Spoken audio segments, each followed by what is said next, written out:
practice tonight. It was loud. Our atmosphere was really good. You know, you look at the game, we dug ourselves a hole in the first quarter. Had trouble tackling and made some explosive plays.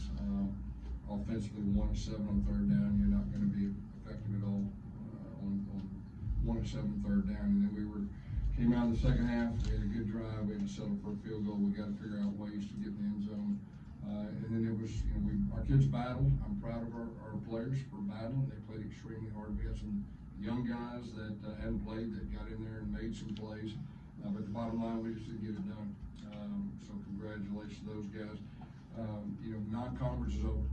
And so now we got to play better football. I expect that we will. Looking forward to playing Cincinnati. Questions? Coach, how would you evaluate KJ Jefferson, his play tonight, some of his decision-making, opening drive of the second half, down in the red zone, and some other holding on the ball too long and things like that? Yeah, I mean, he was under duress. A lot of that, in fairness to him, he was under duress. We didn't protect him very well, and I don't know how many times we were sacked, but it was quite a bit. And so it was really tough to judge, you know, as far as that goes. You guys said that this team needs to play better football, and you expect that they will. Why do you expect that they will, based on the show? Just knowing what I know. I mean, I know we didn't play good tonight. I know we didn't play good the night before, but we got a lot of winners in that locker room. We got to solve some things. We will solve some things. So I expect us to play better. Gus, you guys got another slow start again and find yourself in a hole deep again. What do you guys need to do to keep from that happening again? Yeah, no doubt. We got to solve that. That starts with me. We've got to figure out. Like I said, the big thing is the third downs. I mean, you know, they had a week off. There were some new wrinkles that they scored. They got good players. We had to answer the bell offensively. We didn't answer the bell offensively to keep up with them. I was proud of our defense in the second half.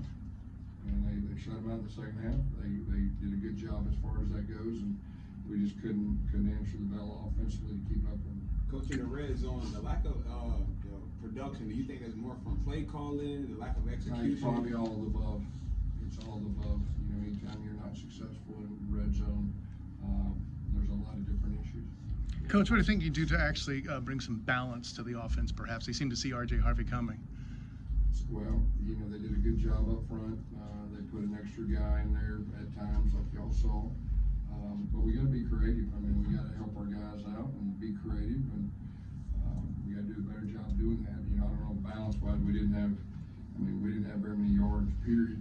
But you know, I think one of the things we were fairly balanced, but that ain't good enough. We got to run the football. I think y'all know that. For us to be successful as we need to be, we got to put rushing yards on there, and we got to be able to throw it deep. Coach, you said last week after the loss that you need to focus on us. How do you do that when facing the adversity of a 2-game losing streak? Yeah, it's 2 games. That's the way you look at it. We feel like crap right now. We did last week. I expect us to play better, but we got to solve it.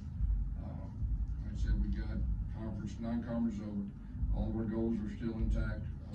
Like I said, we have a team that'll fight. They fought till the end. A bunch of great kids. We got some talented guys in certain positions. We got some young guys that are going to start playing. Grant Reddick, I thought, did an unbelievable job in a tough spot. You know, came in there and kicked 2 field goals and kept the momentum going.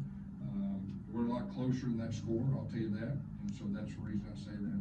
You got the ball out last week. 4.5 minutes to go in the game. It just didn't look like there was any sense of urgency. Why was there not more plays running? I think it was only 4 plays. Yeah. There was, we got to do a better job in some of those areas. What has changed along the offensive line that has led to a lack of consistency in the run game the last 2 weeks? The opponents had something to do with the D-line. Both the D-lines we played were better than the D-lines we played the first 3 weeks. But like I told you, you know, from a coaching standpoint, we got to do a better job helping our guys, and that's what we need to do. Gus, you had a handful of players obviously chose to redshirt this year. What does that mean for you guys? When did you find out about this, and what do you have to do moving forward? Well, we're in the new age of college football. I know we're not the only team experiencing that, but you know, it's next man up. That's just what you got to do. And you know, like I said, Grant Reddick was a guy that you know, Colton was hurt, just so everybody knows. I mean, he's been battling an ankle injury for a while. He's been fighting through, and just got to the point where you know, he couldn't do it. So Grant got in there. We'll see if we get Colton back. You know, I know he'll try his best as far as that goes. And then we had some other guys decide to, you know, opt out and go to other schools. So it's just next man up. Is that disappointing for you? You know, yeah, I mean, it's a new age of college football. You got to adapt, and that's probably the best way to put it for me. Okay, any points tonight? Did you think about replacing the quarterback and getting maybe? No, I did tonight. We didn't play great around him at times, like I said. When we don't protect him, it's been tough on anybody. What do Gus, you you see called each last day week, that makes you feel like he's the right guy to lead this offense? Just, you know, coaching for 33 years and knowing that, you know, he's a winner, got a lot of winners in him, and we got to do a better job around him and help him. Hey Gus, you called last week a missed opportunity. How do you describe what you put on the field tonight? Yeah, not good. I mean, I know that wasn't good, but you got to give them credit. When you play on the road, you got to play good football, and we did. Kobe's first target came right before the end of the first half. How do you get him more? Yeah, we got to move him around a bit. You know, we had him in the boundary mainly, and they had a safety over the top, taking some things away. So we got to start moving him around. You spoke about toughness and togetherness since fall camp began. But considering the way that things have played out the last 2 weeks and the events of this week, are you seeing that from your team? Yeah, our guys are tough. They are together. They battle to the end. There's no issues as far as that goes. We just got to do a better job coaching, a better job playing on the field. Coach, you were 30% on third down for the second week in a row. What do you have to do in these situations to ensure more offensive production? Yeah, correct it. Correct it. And like I said, it starts with coaching and put our guys in the best situations possible. You know, like I said, you got to give them credit.